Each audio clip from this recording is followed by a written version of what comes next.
This is an emergency.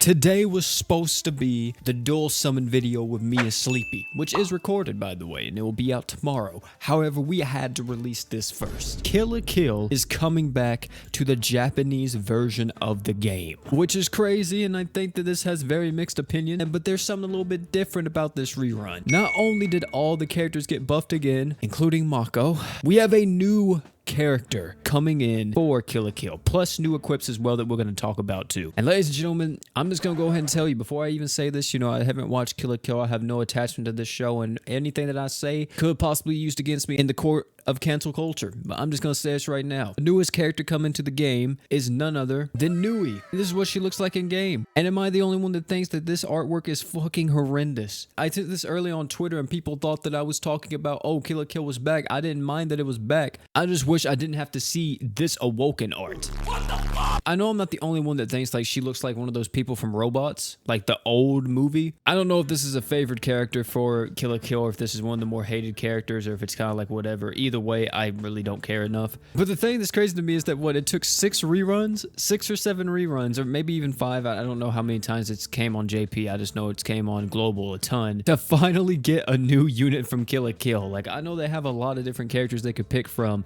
and it finally happened to where we're getting a newer character. As far as what Nui does, we actually don't know too much yet. We do know like some vague stuff, but they didn't give us like very detailed facts. We know she has all 5-star slots in the sense that she has 2 5-star magics and a 5-star support. She's also a dark damage supporter some kind or sub attacker. She's able to buff up her allies dark damage based on the number of times her art has been activated. We don't know if that has a cap to it. We also know with the true art, you know, we can ignore the defense, and then also she insta fills an ally with the lowest art gauge to full, which is kind of cool and hasn't been done before, and it's pretty unique. You know, it's a brand new mechanic, so, you know, I'm down with that. I mean, of course, it's just more art gauge filling, but, you know, we just haven't had that happen. We never had to be like, oh, you know, this unit activates their true art, and then it does its thing, and at the same time, it also fills another one. That could be really, really strong. But that's about everything we know for Nui so far. She will be having a true weapon that comes out on the Japanese version of the game. However, we don't know when this will be coming out to global, because, of course, we are still behind a crossover, which is Fairy Tail. We have to get Fairy Tail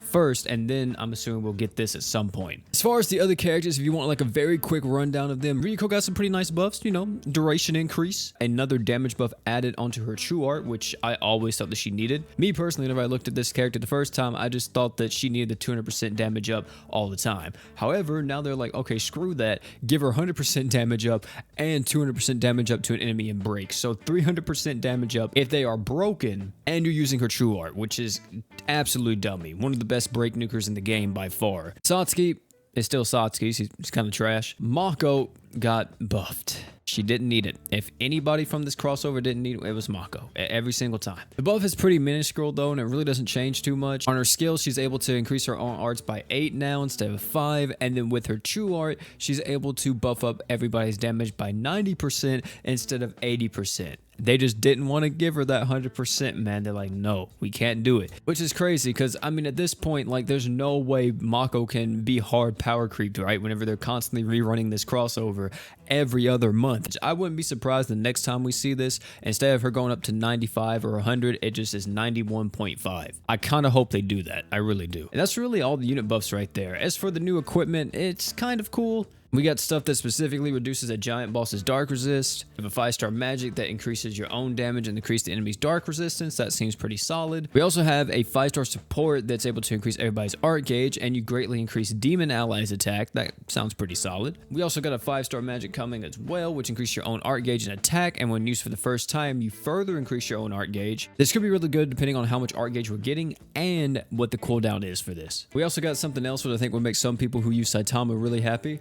Increase all allies' physical resistance and your own attack. Of course, we don't know the specifics on this, but I could see maybe a 20, 50, possibly pushing 100, but I highly doubt that. And then you also have Rabbit Pajamas, which is a 5-star support, a single target art gauge item that greatly increases it, and everybody receives a barrier. Got some more Archgen items, just okay, now I'm not gonna lie here. This emergency device, I need to get my head out the gutter. This looks like something else to me. The robot is a 5-star physical that's able to increase your own art gauge and increase your own physical damage. And then with the emergency device, you're able to heal all allies' HP and disease, which is pretty unique. There's not too many equips in the game that actually do that. And we got some new stickers. Really like the guts one. And that's everything coming with the rerun of Kill la Kill on the Japanese version of the game. Now, when will it come to global?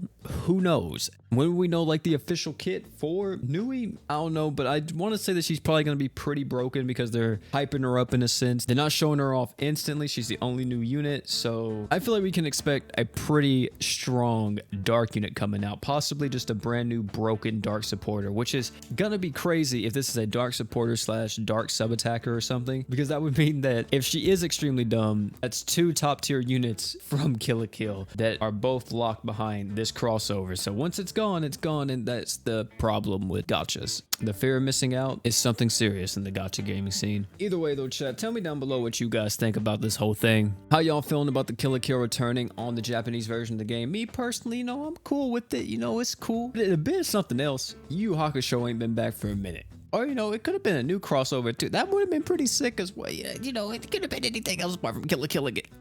Either way though, thank you all for coming out. It's been your boy OP. If you enjoyed this video, I highly recommend you check out either one of the videos popped up on your screen right now. Highly entertaining content. Guarantee that you like this video, you're gonna love those. Oh yeah, before you leave, don't forget to drink water.